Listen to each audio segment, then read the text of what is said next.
All right, this is our start. Water, or I think so. Oh, how nice. Pumpkin. I'm gonna mute Good job. everybody. Expensive. Thank you. Very tasteful looking. Well, I wish I was there. Yeah. Malibu. Yep. And there's our champion, our hero for the hour, Marika. Yay! Yay! Hi, Marika. You need help? All right, hang on a second now. Let me get us all dialed in here. Add you as the spotlight. And I'm going to remove my spotlight. Let's put our virtual hands together for Marika. Clap, clap, clap, clap, clap. Welcome, Marika, and thank you. Your lighting looks great. Okay, thank you. So I wanted to talk today about breath, awareness, and relaxation. The breath is a very important thing, of course. If you wouldn't breathe 3 minutes, you would die. So you can see how important that is. But it is even more important when you live to know your breath, to be familiar with your breath. It makes everything easier. So we will make some little exercises to connect you to breath and to connect you to your individual breath. It is like Parkinson or like a footprint, not footprint, fingerprint. The breath is everybody different, totally different. So there are three kinds of breath. We have 3 kinds of breath, and the third is the most important. Unconscious breath. The unconscious breath. We don't think about it, and we just breathe. We never think about our breath. It's totally unconscious. So we have no connection to it. And we have a breath which is by purpose, made by purpose. These are breath exercises. When we do back, maybe you did some breath exercises. And we have the natural breath, which you experience. It's called experience breath, and that is the most important because you have to put your attention into it. Like not to force it or to change it or something, just to experience it. So we will do that right now, and then I will do another exercise. You can experience the breath here or downstairs. We have three parts of breath here. Some people breathe more here, some people breathe more down. And you will find out because it is important. If somebody tells you, for example, breathe deeply, not everyone can breathe so deeply because it's a more breather here. It's a very interesting thing. So please close your eyes and feel your breath for a moment, natural breath, and try to realize where you feel your breath more, here or down.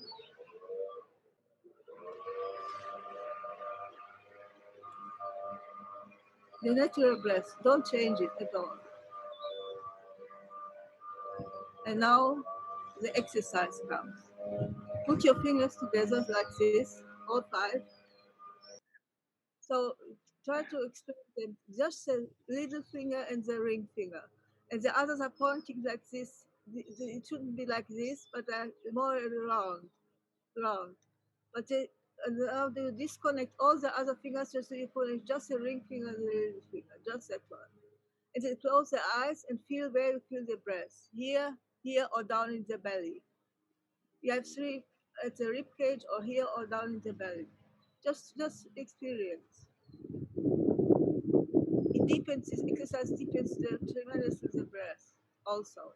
So should we be depending on which fingers we're touching, the feeling of the breath should move? Is that what you're saying?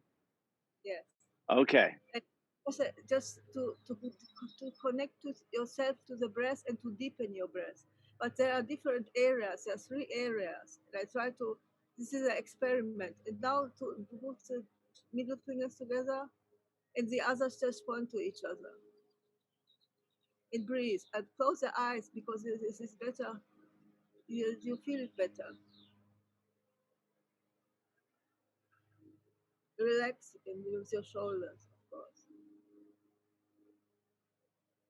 And then disconnect into the first two fingers. It's a thumb and the index finger.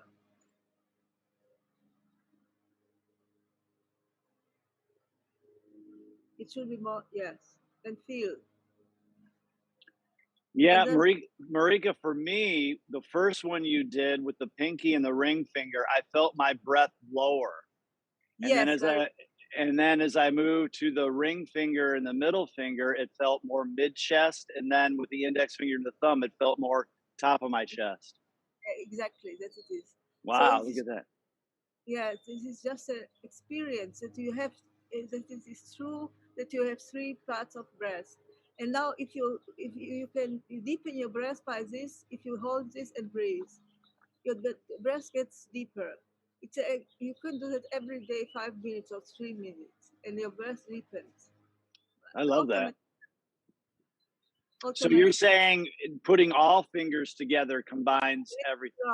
But my fingers are not so good now. A little bit like as you hold the ball, but it's the finger cup should be together. You will find out after a while. If it doesn't work, then you have the fingers a little bit too like this. It will be round. Yeah. So this is one exercise, just to connect yourself to your breath, because it's so important for your mood, for your movement, for everything. As I said, we have three types of breath. And most of the time, we are totally unconscious about our breath. So, and now I will show you a different exercise, which is very much even more interesting. Come to the front, a little to the front of your chair, a little bit just, and sit straight. But you have to sit in the front of the chair, so in the first part of the chair. Okay, and I have to turn around so that you see what I mean, what we are going to do now. So you're sitting in this chair and you're in the center. First you're in the center and you relax totally. You relax your shoulders and you look, of course, forward, not like me. You relax your shoulders, you relax your belly. You should feel harmonious in this sitting, somehow harmonious. And you relax your lower jaws also. And then you will move a little bit, move backwards, just a tiny little bit, not like this, just a tiny, from this center, you move a little bit backwards, little bit. And now breathe and experience the breath. How is it?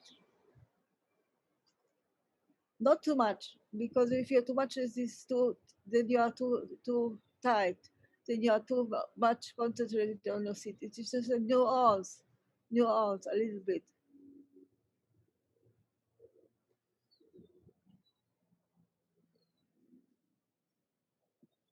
We will repeat that. Come to the center again and experience the breath here, the natural breath. Don't do anything.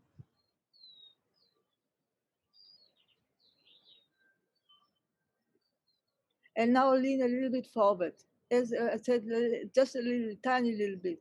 I show you a little bit more than a little bit because I want to show you how it is. So a little bit from the center. Experience your breath.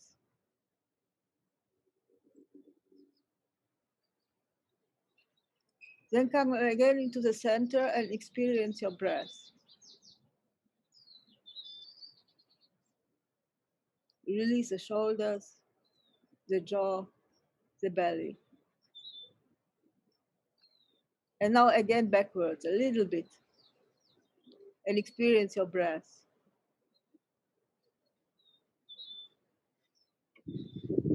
Is it easier or is it more blocked?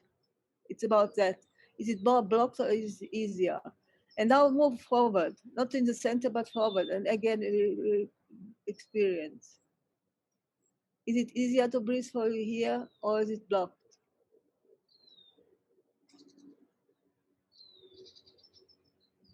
And now come to the center, and I ask you, did you feel a difference? Yes. Yes? What did you feel? Well, I felt myself when I leaned forward, I felt a little more tension. And I guess you used the word blocked.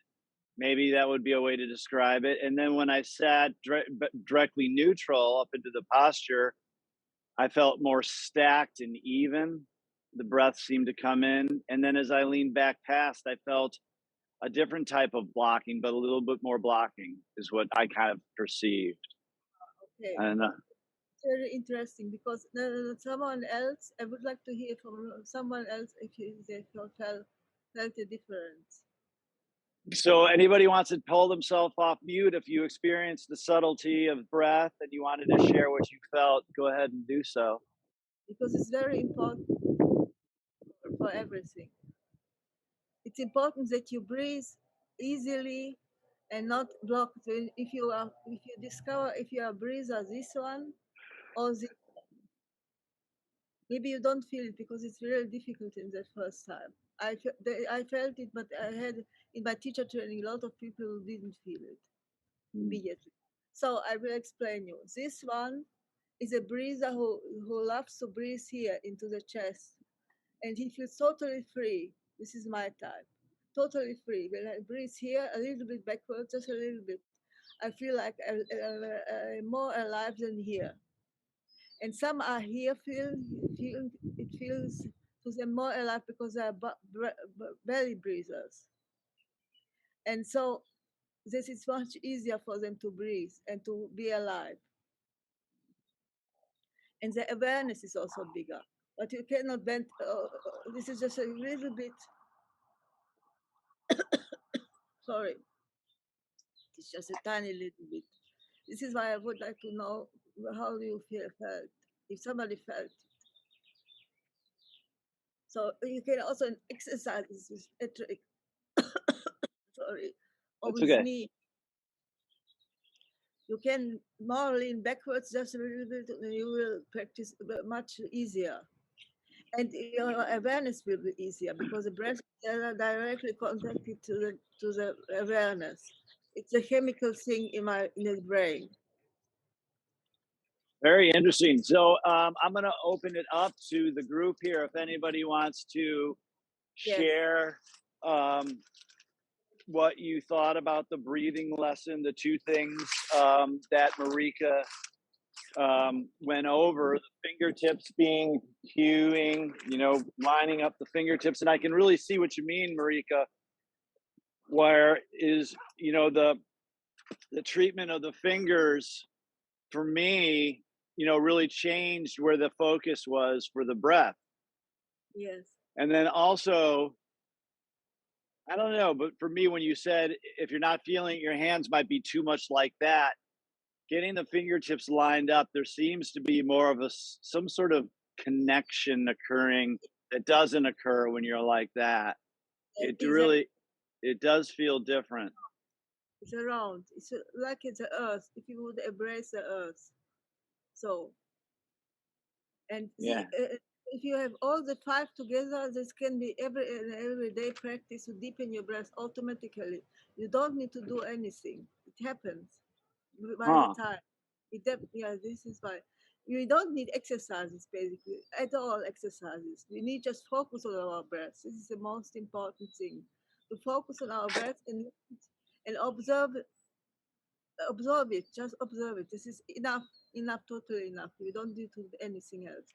All the other exercises are for totally different things. Like there's an exercise I would like to show you, but I don't know if you want. This is all just this is for the for concentration, for example. But the breath will not deepen with that. There are exercises for concentration, and there are exercises for deepening the breath. Or to get connected to the breath. I think that really identifies an area of focus that is obviously very important to yoga, but in Yo- some disciplines, I think go by rather unnoticed.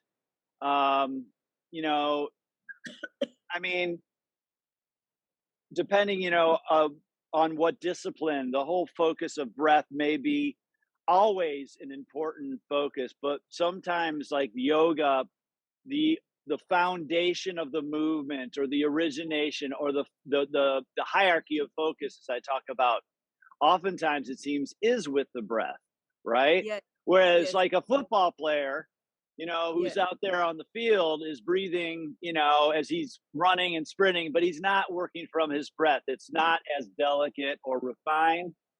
You could also compare that to an opera singer. Now, an Yes, yes, opera singer, if they're performing a piece, every breath is planned, is choreographed. They have, if they're preparing for a long line or whatever, they'll take a deep breath, but the volume of breath, the placement of breath, all that stuff is integral to many disciplines, less so to others, boxing or football or, athletic sports, they will have their place, they the will do. breath setting of the breath at the count or whatever. Um, Gymnastics, the way they manage their breath, I'm sure is really in tune, but we could spend a whole life not even paying attention. You talked about the three different types of breath. One was the Unconscious breath. unconscious breath, right? Like what we're all doing now. We're not planning our breath. We're sitting here looking, thinking, and listening, and they're, Willing, willing it, breath by purpose, like the exercises, yeah, For example, if the teacher tells breathe deeper, that is willing. It is not natural. And the third is the experience breath. So experience means you are feeling it with your mind. You are consciously focusing, but not forcing it. It just should happen. yeah. It's there's so many crossovers. It's interesting. From the work that we do together, we talk a lot about experiencing the feeling of proper posture and the way, placement, being able to get there, experience. And another thing I talk about is the listen to the feeling, the Journey song that didn't make the album. To kind of just to listen with your body to the feeling of the placement of the joints, of the muscles, of the tissues, and in the same manner, you're doing the same thing with your breath, to experience, Uh, through your awareness and experiencing of the breath. it's And very and deep. again, it is something that indeed could go by throughout the day. We can spend days not thinking about our breath, right? Lives, lives. Yeah, But lives for sure. hey, one more thing, Go breathe ahead. into the body. Just to breathe into the body in several parts. I'm breathing in my hands. I'm breathing in my underarms. The body is the first tool to experience breath, not the mind. You understand me? You have to feel it in your body, and you have to feel your body, because when you don't feel your body, most people don't feel their body at all. They don't know the feelings of the stomach or of the breast or of the shoulders. They don't feel it. They feel it just when they are contracted. Yeah. And this is why I make always this relaxation at the end, to feel to feel the body to the first key, to the first point. Then you can continue to experience it in an exercise. Yeah. It's a It's interesting.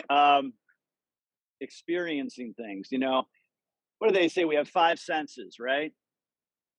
Um, sixth sense. Is that right? I don't know. I did this course and I should review it. It was a corrective exercise course, and they were talking about that there are way more experiences and senses that maybe don't qualify as these senses. But we've got a sense of touch, feel, smell, sight, hearing. What are the other ones? BJ, come on now, man. What? Humor. That's We have a funny. sense of humor. Sense of humor. Thank you for that. That's wonderful. Oh, you hit it. You got them all. Taste, smell, Taste. touch, and see and hear. see, and I hear. can give you. Yeah. I can give you a couple. I can give you a couple more. Hunger, Yes, Thir- great. thirst, Yes. right? Those kind of are outside. Just so you don't smell you're hungry. You smell something, you might get hungry. Ooh, who's got the burgers on the grill? Exactly. Feelings. It's about feelings. Feelings. I see. Yeah. I think my humor fits, by the way. Yeah, sure. I mean, You know, yeah. Sense of hunger, Yes. Yeah. and bringing sense of humor.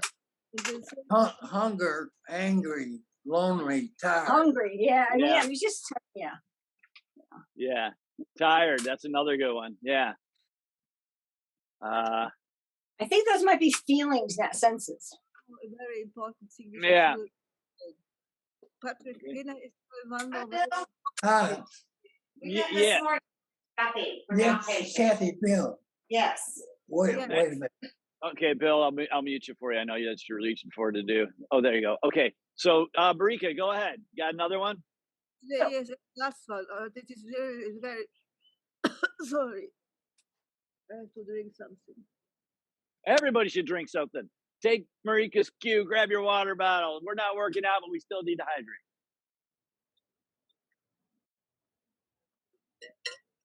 Everyone's got their water bottles handy. You guys are such a sharp crew. The breath is not one, but it continues three different phases. We have the inhalation and we have the exhalation. There are two parts. But there's a third part, and that is also important for meditation. That is a transition. If you wouldn't have this transition point, where the breath stops, then we couldn't breathe out. If I breathe in, I have to turn around and breathe out, right? Otherwise Right. it would work. So, and that is the point. This is very, very little audio. We don't we don't know it, but we should experience it, because this makes you clear how the breath functions. So let's try a little bit, just a little exercise. One more time, just 3 breaths, and focus on the switch.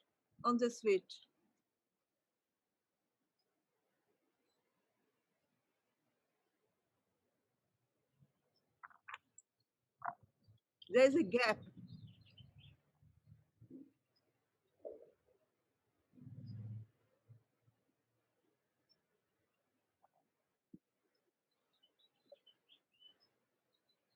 Do you feel a gap? A little bit, or is it too difficult? We inhale, and then is a gap, and we exhale. And we inhale, and this is not one. This is not one movement. This is 3 things. And if you meditate, you just open the gap more. But this is another subject. You just open the gap more. You don't. Sorry. And in this gap is nothing. Here we think. We think when we inhale, and we think when we exhale. But we don't think in the middle. There's no thinking. It can't be. And this is for the meditation. Yeah, it's very interesting. So you're saying there's no thinking on the transition? You mean there's thinking on there's experiencing on the inhalation, and then the turnaround of the breath, the reversal, there is nothing? Is that what you're saying? Yes, it is not experiencing. It is thinking. We think. The thoughts are coming when we inhale and we exhale. But in this point, there are no thoughts. Absolutely no thoughts. Interesting. Yeah. At this point, we shouldn't hold it, because we would die. But to experience what is it to not to think, you can experience what it is not not to think. Okay. So I have somewhere another exercise for them. It's very interesting, and it's very relaxing because we think too much. We are thinking too much. We're not feeling. We are thinking. This Yeah. is the problem, and we don't know what it means to not to think. And there's the experience, and then you can realize it also in your life. I don't know how I can tell you, but just Hmm. So, Marika, yeah. can I ask a question? So, as you inhale, you are thinking, but then the transition, that gap, you're not. There's no thoughts. There's nothing. But then, are you thinking again as you exhale? Yeah, it is a good experience. It maybe you don't think, but there's a Yeah. danger to think, or there happens. In this middle point, is this gap, never can happen, never. Okay. Just to experience this nothingness. We Hmm. don't die, but we all want to be clear, and we want to. This is the awareness. This is basically the awareness, the gap. I wish I could explain better, but No, Well, I'm getting it. yeah, it's interesting. I mean, if you were to work from your breath in terms of like going into some sort of meditation and focusing on the transition. So you're saying that when you transition from the inhale to the exhale, there's no experiencing it. It just goes by if you're breathing normally. Is that what you're saying? exactly. Yes. And Okay. you can start the meditation just to focus on that gap, and then this is one-pointed meditation, and it's the best because your experience is nothing. Oh, okay. So you're focusing on your meditation on that flip, Yes. on that switch. You Interesting. also focus on the other ones, especially there. What do you experience there? There's no thought. You will experience it if you try that. There's no thought. But of course, the gap is so small to us because we never looked at it. We never noticed it. How can we notice it? Nobody tells you that. So, but it is really that you can very better meditate. And there, the body, the chemical thing, body changes. It gets everything like we have the one side very active and one side very passive. By the way, the right side is very active and the left side is very passive. Everything has two sides, everything. There's no one-sided thing. And the body shows it. So this is the active side, this is the passive side. And what did I want to say? And then we are more in this side. We are more relaxed. Just as the whole chemical thing is, we are more relaxed. We don't need to do for that.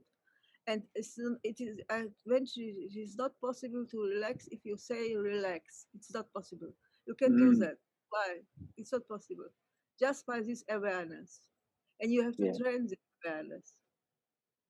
Yeah, it's funny. I mean, there's so many common parallel things that are kind of occurring to me.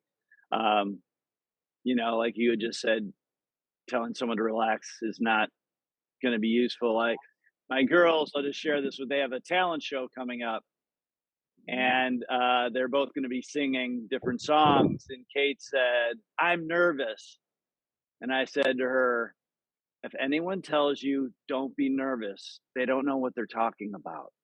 You're going to be nervous. You can't undo your nervousness by saying I'm not going to be nervous. You're going to be nervous. That's part about growing to be comfortable on stage. It's called stage fright.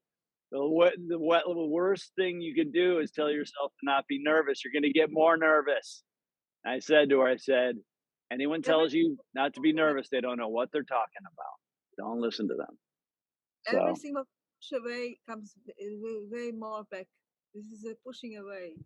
She should concentrate on her body. Maybe you can teach her.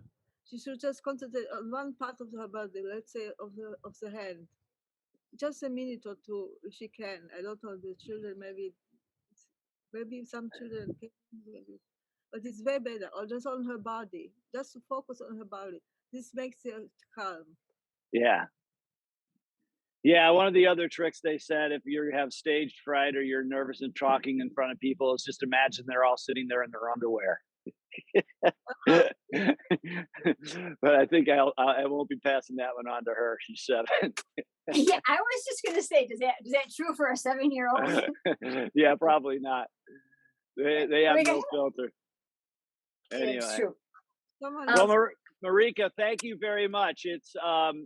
That was a wonderful presentation. Jale is thanking you. Let's all put our hands together. A round of applause for Marika. And this was great. We can have you back again to be our yoga guru, our guide, because everything that we're talking about, is really applicable to and useful to companion our time together, both in the discussion groups and as well as the exercise classes. There's, like I said, there's crossovers, parallels between different disciplines. And certainly we've experienced that with you today, Marika. You are a gift, my dear. You are a gift. So thank you for sharing your gift with us.